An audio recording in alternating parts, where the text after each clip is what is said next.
Hello everyone, तो welcome back to Agnishala once again. ठीक है, तो आज हम आगे कंटिन्यू करने वाले हैं आपका नेक्स्ट चैप्टर नहीं, आई मीन नेक्स्ट यूनिट। ठीक है, chapter 1.4 that is business risk. ठीक है, अभी तक 1.1 हम कर चुके हैं, 1.2 कर चुके हैं, 1.3 कर चुके हैं and right now class number 5th है हमारी। और आज हम बात करने वाले किसकी, 1.5 की या 1.4 की, 5th क्लास 1.4, यानी कि 5 क्लासेस में ऑलमोस्ट आपका जो चैप्टर 1 है वो क्या हो चुका है सर, समाप्त हो चुका है। ठीक है, तो आज हम बात करेंगे sir what is business risk, इसका नेचर क्या होता है और इसके कारण क्या क्या होते हैं, व्हाट आर इट्स कॉजेस। ठीक है, टू बिजनेस रिस्क होने के कारण क्या है। ठीक है, तो समझते हैं जरा सर। सबसे पहले हमें समझना पड़ेगा व्हाट इज बिजनेस रिस्क। सबसे पहले हमें समझना पड़ेगा सर बिजनेस रिस्क है क्या। तो देखते हैं जरा व्हाट इज बिजनेस रिस्क, पढ़ते हैं।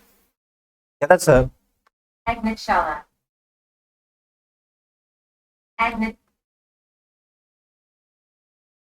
मैंने इसको बोला भी नहीं बोलने के लिए, फिर भी बोल रही है ये, बोल रही थी कुछ अग्निशाला।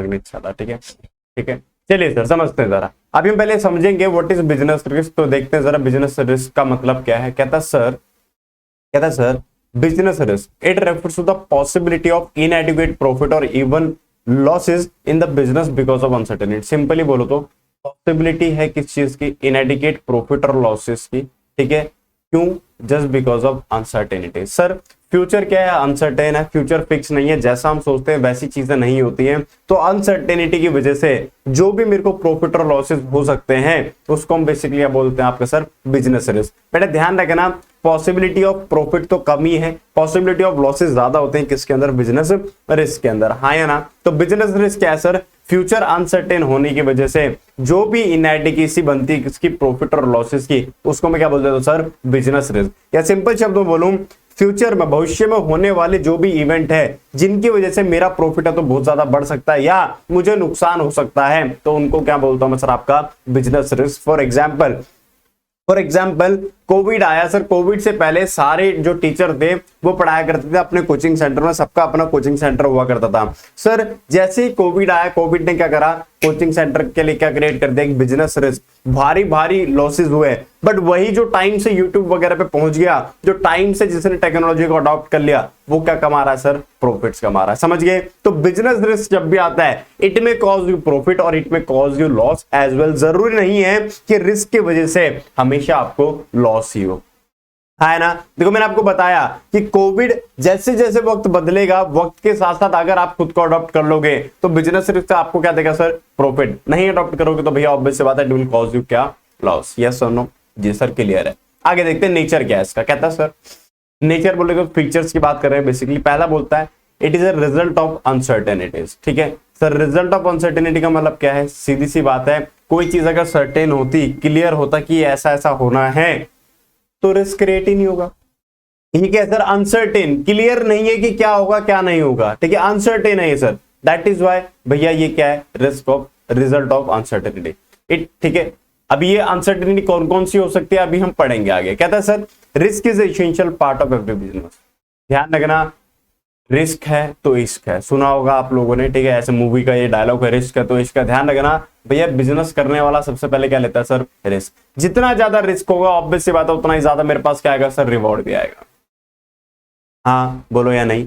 दूसरी बात सर, बिजनेस चलाया क्यों जाता है, फ्यूचर के लिए चलाया जाता है। बिजनेस सिर्फ आज के लिए नहीं होता, बिजनेस होता है सालों साल चलाने के लिए, पीढ़ी दर पीढ़ी चलाने के लिए, वरना मैं तो जॉब करके भी कमा सकता हूं। बिजनेस को क्यों सेटअप करना चाहता है कि मैं सेटल हूं, मेरे आने वाली पीढ़ियां सेटल है, घर पे बैठ के खाएं सर।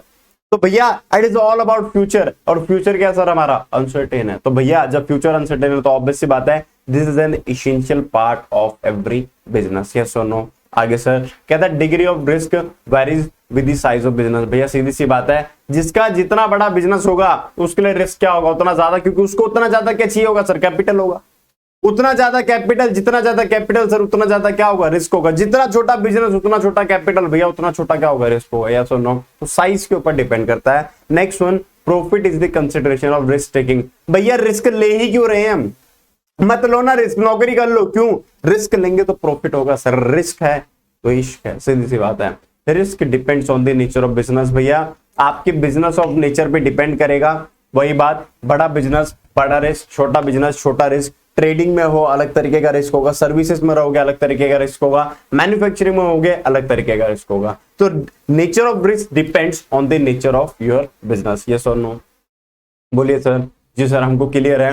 तो दो क्वेश्चन हम निपटा चुके हैं। पहला हमने पढ़ लिया sir what is business risk. Business risk में हमने क्या बोला सर, फ्यूचर अनसर्टेनिटी की वजह से जो भी मुझे प्रॉफिट और लॉसेस होते हैं उसको मैं क्या बोलता हूं सर, बिजनेस रिस्क। ठीक है, फिर हमने पढ़े क्या नेचर ऑफ बिजनेस रिस्क, क्या सर, रिजल्ट ऑफ अनसर्टेनिटी है सर, पार्ट ऑफ बिजनेस है सर। उसके बाद भैया बिजनेस का साइज जैसे होगा उस हिसाब से रिस्क का बदलाव होगा सर। उसके बाद हमने पढ़ा क्या, profit is the consideration of risk taking, यानी कि रिस्क ज्यादा लोगे तो प्रॉफिट भी ज्यादा होगा। And the last one is risk depends on the nature of business. हाँ जी बोली क्लियर है। तो भैया हमको नेचर ऑफ बिजनेस भी क्या हो गया सर, क्लियर हो गया। आगे चलते हैं बेटा। अब हमने पढ़ने क्या कॉजेस सर, क्या कारण है इसके सर। ये चीज करने से पहले I would like to write something. ठीक है ऐसा करते हैं, इसका ना चार्ट बनाते हुए चलते हैं ना, ताकि आप चार्ट बना सको, आपके लिए इजी हो जाएगा बेटा। आपने क्योंकि मेनली एग्जाम में ना आपको चार्ट ही मदद करने वाले हैं। ठीक है, तो एक बार देख लेते हैं। ठीक है सर, आज जो हम पढ़ रहे हैं चैप्टर 1.4 में, चैप्टर 1.4, ठीक है सर, इसमें हम पढ़ रहे हैं क्या, बिजनेस। ठीक है सर,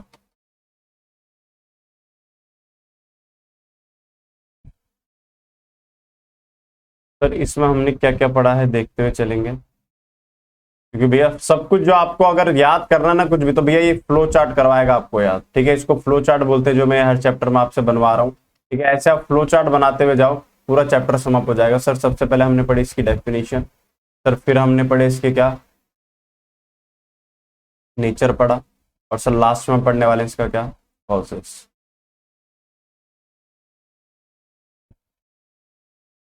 ठीक है चलिए सर, ठीक है चलिए सर। तो बेटा सबसे पहले हमने पढ़ी इसकी क्या, डेफिनेशन सर। सबसे पहले हमने जाना क्या, डेफिनेशन।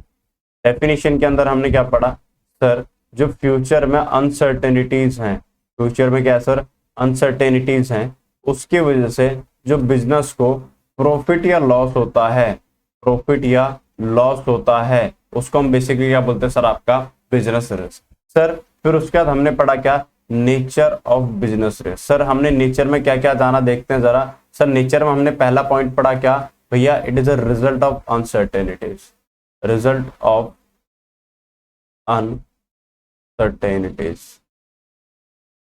समझिए जी सर। सर दूसरा पॉइंट हमने इसके अंदर पढ़ा क्या, दूसरा पॉइंट हमने पढ़ा क्या sir, it is essential part of business, क्योंकि भैया बिजनेस किसको लेके हो रहा है, फ्यूचर को लेके हो रहा है, और फ्यूचर क्या है सर, अनसर्टेन है। Essential part of business, yes sir, ठीक है सर। तीसरा पॉइंट हमने पढ़ा इसके अंदर क्या, ठीक है, जैसा साइज ऑफ बिजनेस पे डिपेंड करता है, ये साइज ऑफ बिजनेस पे क्या करेगा सर, डिपेंड करेगा, यानी कि depends on size of business. ठीक है भैया, बड़ा बिजनेस ज्यादा रिस्क, छोटा बिजनेस छोटा रिस्क। ठीक है, फिर हमने बोला क्या सर, प्रॉफिट अल्टीमेट गोल है इसका, तो बोल सकते हैं क्या, profit is the consideration of risk taking, profit is the consideration of risk taking. हम रिस्क ले ही क्यों रहे हैं, क्योंकि हमको क्या चाहिए, प्रॉफिट चाहिए। हाँ जी, जी सर हमको क्लियर है। और आखिरी हमने पढ़ा क्या, risk depends on nature of business. ठीक है, आपके बिजनेस का नेचर क्या है उसके ऊपर ही डिपेंड करेगा सर। ये अभी तक हमने पढ़ा इसका क्या, नेचर। ठीक है, अब जो हम पढ़ने वाले हैं जो थोड़ा सा इंपॉर्टेंट भी है और जो आपको एग्जाम में नजर आ सकता है, that is causes of business risk. ठीक है, ये आपको एग्जाम में नजर आ सकता है सर, तो इसको जरूर नोट डाउन कीजिएगा, थोड़ा इंपॉर्टेंट है, इसीलिए इसको हम ज्यादा तवज्जो देंगे यहाँ पर। ठीक है, देखते हैं जरा सर।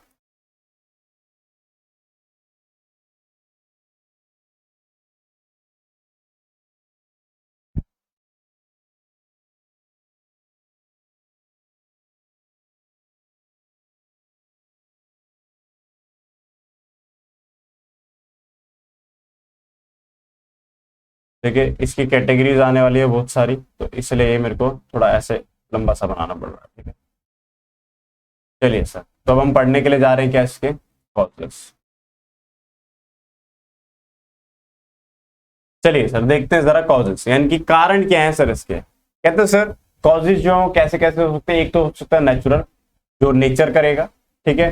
फिर होगा सर ह्यूमन की वजह से, जो इंसान खुद करेगा, ठीक है, इंसान की वजह से। और सर क्या बोलता है, क्या इकोनॉमिक कॉजेस हो सकते हैं, ठीक है सर, और कुछ अदर कॉजेस। तो एक बार ये फटाफट चार्ट बनाते हुए चलते हैं, पढ़ेंगे हम बाद में, ठीक है। नेचुरल, ह्यूमन और इकोनॉमिक, ठीक है सर। कौन कौन से कॉजेस हो सकते हैं सर? सबसे पहला हमारे पास क्या, नेचुरल। फिर है सर हमारे पास क्या, ह्यूमन कॉजेस। सर फिर है हमारे पास क्या, इकोनॉमिक कॉजेस। और जो सर इन तीन कैटेगरी में नहीं आ पाएंगे उसको हम एक और बना देंगे, दैट इज अदर, ठीक है। उसको हम कह देंगे क्या, अदर कॉजेस, अदर, ठीक है। अब समझाता हूं आपको। Sir what is natural? Sir natural का मतलब क्या है? नेचुरल का मतलब क्या, which are the beyond the power of the इंसान, ठीक है, जो इंसान के बस की नहीं, जो प्रकृति करती है, जो नेचर करता है, उसको हम क्या बोलते हैं सर, आपका नेचुरल कॉजेज। लाइक सर पहला आता है सीजनल चेंज, ठीक है, seasonal change. Sir seasonal change में सर बाढ़ आ गई, स्नोफॉल हो गया, सर सूखा पड़ गया, ड्रॉट, डस्ट स्टॉर्म। भैया आपने देखा है रेगिस्तान में ऐसे तूफान सा आ जाता, पूरा डस्ट उड़ के आ जाता है, क्या बोलते हैं उसको, डस्ट स्टॉर्म। ये आपके हाथ में है क्या? आप उस तूफान को रोक सकते हो क्या? स्नोफॉल को रोक सकते हो? टेंट लगा के स्नोफॉल को रोक सकते हो क्या? नहीं। सूखा बचा सकते हो क्या? सर नहीं रोक सकते। समझ गए? These are beyond the power of human being, yes और no, these are the seasonal changes. Next बोलता है सर जियोलॉजिकल, ठीक है भैया, भूकंप आ गया। जियोलॉजिकल कौन सा है? कहता है changes taking places in the वॉर्म ऑफ द अर्थ, अर्थ के वॉर्म में, अर्थ के पेट में जो बदलाव होता है, ठीक है, उसको बोलते हैं जियोलॉजिकल। बाढ़ आ गया, बाढ़ भी इसी का कैटेगरी है, ठीक है सर। भूकंप आ गया, रोक सकते हो क्या भूकंप को? जमीन हिल रही है, ऐसे सुपरमैन बन के रोक पाओगे? सर नहीं पॉसिबल, क्या है, geological. Next natural calamity, sir lightning, बिजली कड़कती है, बिजली गिरती है, ठीक है। लोकस्ट अटैक, ठीक है, कीड़े मकोड़े जो, ठीक है, लोकस्ट अटैक होता है किस पे, क्रॉप के ऊपर। तो ये क्या हमारे नेचुरल कॉजेस। तो भैया नेचुरल में तीन है हमारे पास, सीजनल, जियोलॉजिकल और नेचुरल। सर पहला हमने पढ़ा इसमें क्या, सीजनल,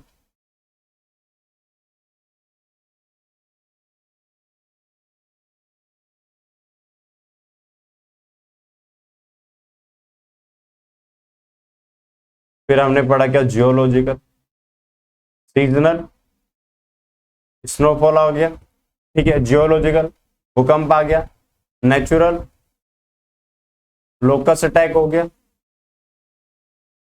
ठीक है। नेचुरल के अंदर ही नेचुरल लिख रहे हैं हम, देख रहे हैं हम कितने अच्छे हैं, ठीक है। चलिए sir next one is human causes, ठीक है। अब इंसान क्या क्या गलतियां कर सकता है? ऊपर तो था जो प्रकृति ने करा, जो इंसान के बस में नहीं था। अब हम उसकी बात करें जो इंसान के बस में। देखना जरा, देखना जरा क्या क्या होता है सर। डिसऑनेस्टी बाई इंप्लॉई, देखना ह्यूमन में क्या क्या आ सकता है सर। पहला आया डिसऑनेस्टी, डिसऑनेस्टी कौन कौन कर सकता है? कौन कौन कर सकता है सर? पहला मेरा इंप्लॉय, दूसरा मेरा कस्टमर। सर इंप्लॉय क्या भैया, गड़बड़ी कर दी, हिसाब किताब में गड़बड़ी कर दी, किसने? इंप्लॉय ने। कस्टमर पैसे नहीं देके जाता, आता है सामान ले जाता है, पैसे नहीं देके जाता, ये कहता है कल दूंगा और वो कल आता ही नहीं, हम भूल जाते हैं, हमारा नुकसान हो जाता है। क्या है सर? कस्टमर की डिसऑनेस्टी। समझ गए? Third one strike and lockout, spelling गलत लिखी है वहां पर ठीक कर लेना। स्ट्राइक एंड लॉकआउट, तालाबंदी होती है ना भैया, आपने इंप्लॉय को सैलरी नहीं दिया, आपने वेजेस नहीं दिया, आपने प्रमोशन नहीं दिया, इस साल इंक्रीमेंट नहीं हुआ, सारे मिलके क्या करेंगे? आपके खिलाफ धरना देंगे, स्ट्राइक कर देंगे, हड़ताल हो जाएगी, सर ताला लग जाएगा, लॉकआउट हो जाएगा, भैया खोलना मुश्किल हो जाएगा, काम धंधा नहीं होगा। जब लेबर ही बैठ गई है हड़ताल पे तो काम कौन करेगा? मशीनें अपने आप थोड़ा ना करेगी सर। क्या है? Human causes. आगे देखते हैं, कहता वर्किंग केयरलेसली। समझो जरा वर्किंग केयरलेसली का मतलब, वर्किंग केयरलेसली, मशीन चल रही थी, प्रिंटिंग मशीन थी, गर्लफ्रेंड का फोन आ गया, बाबू सोना करते करते ऐसे ऐसे था फोन, फोकस पता नहीं कहां था, ऐसे अखबार अंदर डालते डालते, मशीन के अंदर डालते थे, ऐसे ऐसे उंगलियां भी अंदर चले गई, जब उंगलियां अंदर चलेगी तो भैया उंगलियां कट गई, अब क्या देना पड़ेगा कंपनी को, क्या देना पड़ेगा कंपनसेशन, क्योंकि प्लेस ऑफ एक्सीडेंट कहां है, फैक्ट्री है, तो भैया बिजनेस को पैसा देना पड़ेगा। क्या हो गया, बिना बात का रिस्क क्रिएट हो गया। सर बीड़ी फूकते हैं कहां पर, बीड़ी फूक रहे कहां पर, फैक्ट्री में बीड़ी जला, बीड़ी फूकी और लास्ट में उसको लगा बुझ गई, पर वो बुझी नहीं थी, उसने ऐसे फेंका, चिंगारी लगी, पूरी फैक्ट्री में आग लगी। क्या है सर, केयरलेसनेस, समझे, ये क्या है सर, ये क्या है, ह्यूमन कॉजेस। आगे देखते हैं सर इकोनॉमिक कॉजेस क्या है। कहता है सर चेंज इन फैशन, जलवा फैशन का है ये जलवा sir, change in fashion. Change in fashion का मतलब क्या है सर, सर मैं बनाता था टाइपराइटर, अब लोग अपग्रेड हो गए किसमें, अब लोग अपग्रेड हो गए किसमें सर, किसमें, कीबोर्ड्स में, लैपटॉप्स में। भैया क्या टाइपराइटर बिकेगा, नहीं, क्या हो गया, चेंज इन फैशन हो गया। पहले पैंटें चलती थी, बैल बॉटम, इतनी चौड़ी चौड़ी पैंटें होती थी, ठीक है, पैंट का जो नीचे वो होता है, समझ रहे हो, पैंट जो होती है भैया इतनी चौड़ी चौड़ी हुआ करती थी, आज के टाइम पे कोई नहीं पहनता। क्या है सर, चेंज इन फैशन, समझ रहे हो। अभी आप देख रहे हो लड़कियों की अगर मैं बात करूं, पहले इंडिया में साड़ी सूट ज्यादा चलता था, अब वेस्ट की तरफ शिफ्ट हो रहे हैं, तो भैया साड़ी और सूट की डिमांड क्या हो जाएगी, कम हो जाएगी। क्या है सर, चेंज इन फैशन। आगे देखते हैं, कहते हैं चेंज इन प्राइजेस, प्राइजेस में बदलाव आ गया, किसके, इनपुट के, यानी कि जिस काम को आप करते हो, जिस काम को आप करते हो उसके लिए जो भी आपको रॉ मटेरियल चलता है, जो भी रॉ मटेरियल आपको चाहिए होता है, उसके प्राइसेस में क्या आ गया, बदलाव आ गए, लेबर के रेट बढ़ गए, ठीक है। ये सब क्यों बढ़ रहा होगा, क्योंकि भाई मार्केट में क्या होगा, इन्फ्लेशन। अब आप सोचो ना, जो टमाटो सूप का बिजनेस करता है इस टाइम पे, आपको पता है टमाटर अभी 80-100 रुपए किलो चल रहा है मार्केट में, ठीक है, इस टाइम पे इतना बुरा हाल है कि 80-100 रुपए किलो, 150-150 रुपए किलो टमाटर बिक रहा है सर। किसी टाइम पे 10-10, 20-20 रुपए किलो बिकता था, आज 80 रुपए, 100 रुपए, 150 रुपए किलो बिक रहा है। तो सोचो जो टमाटो सूप के बिजनेस में होगा उसका क्या हालत हो रहा होगा, ठीक है सर। अभी मैं पढ़ रहा था, किसने, आई थिंक मैकडी ने करा है शायद, मैकडी ने अनाउंसमेंट करी कि हम बर्गर में टमाटर नहीं देंगे। क्यों भैया, एक वो मैकडी का जो सबसे छोटा बर्गर आता होता है 50 रुपए का, ठीक है, अब उतने का तो टमाटर लग जाएगा उसमें, तो भैया इनपुट के प्राइसेस क्या हो गए हैं, बढ़ गए हैं, तो भी आपको दिक्कत आ सकती है सर। आगे कहते हैं effect of competition, competition celebration. Sir what is competition, भैया बहुत सारे लोग हैं मार्केट में मेरे जैसे जो सेम धंधे में हैं, बहुत सारे लोग बिजनेस स्टडीज पढ़ा रहे हैं, वो अलग बात है, हम जैसा कोई नहीं पढ़ा पा रहा। क्या है सर, कंपटीशन। सर हम फ्री में पढ़ा रहे हैं, ठीक है। दूसरा, अब आप सोचो ना, आप सोचो, जैसे मैं अपना एग्जांपल दूं, एक कोचिंग सेंटर है बिजनेस स्टडीज का, वो क्रैश कोर्स करवाने के 3000 रुपया लेता है, ठीक है, मैं मार्केट में आके फ्री में पढ़ाने के लिए, बताओ क्या उसको 3000 रुपया मिलेगा, नहीं मिलेगा।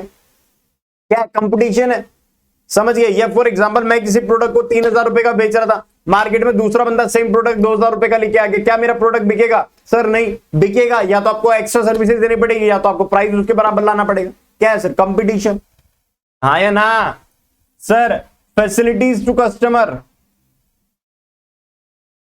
प्रोवाइडिंग फैसिलिटीज टू कस्टमर, समझो जरा, ये ऊपर वाले का ही पॉइंट है, ये कंपटीशन वाले का ही पॉइंट है। देखो पंखा खराब हो जाता है, एसी खराब हो जाता है, तो आपको उसको उखाड़ के दुकान पे नहीं लेके जाना पड़ता। आज के वक्त क्या होता है, फोन मारते हो, बजाज मैंने तेरा पंखा लगवाया था, 2 साल की वारंटी दी थी तूने, और 1.5 साल में खराब हो गया, घूमने था, घर पे आके ठीक करके जा, वो भेजेगा अपना बंदा, ठीक है सर, टेंशन नहीं लीजिए, हम अपना एम्प्लॉय भेजेंगे, वो आके आपके घर पे आके ठीक करके जाएगा, करके जाते हैं भाई। क्या है, आफ्टर सेल सर्विस बोलते हैं इसको, ठीक है। अभी मैं आपको बताऊं, हमारे घर के किराने का जो सामान आता है, हर महीने का जो राशन आता है, पहले मैं जाता था मम्मी के साथ, जब वह एक झोला उठा के लेके आता था, बड़ा भारी होता था सामान, ठीक है, 3-3, 4-4 राउंड लगते थे सामान लाने में, इतना सामान भरते थे महीने का। अब आज के टाइम पे क्या, मैं जाता हूं मम्मी के साथ, मैं सामान खरीदता हूं, ठीक है, वहां पर क्या करता हूं, छोड़ के आ जाता हूं।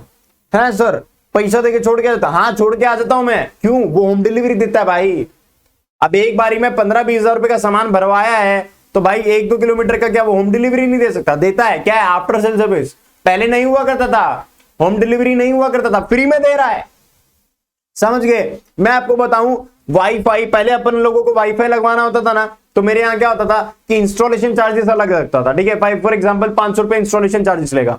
राउटर मेरे को खरीदना पड़ता था, फिर उसका महीने का पैकेज अलग डलवाना पड़ता था, और इवन जो तार होते हैं, जो केबल होती है, उसका भी पैसा अलग से देना पड़ता था मेरे को इंस्टॉलेशन के टाइम पे। अब क्या है, जो अभी मैंने लगा रखा है 6000 रुपया साल का देता हूं, ठीक है, यानी कि 500 रुपया महीना, उसी में तार है, उसी में इंस्टॉलेशन है, उसी में पैकेज है, उसी में उनका राउटर है भी। और बोलो समझ रहे हो? तो क्या है सर, ये क्या है, फैसिलिटीज है, कंपटीशन है मार्केट में, समझ गए? तो दोनों पॉइंट रिलेटेड है।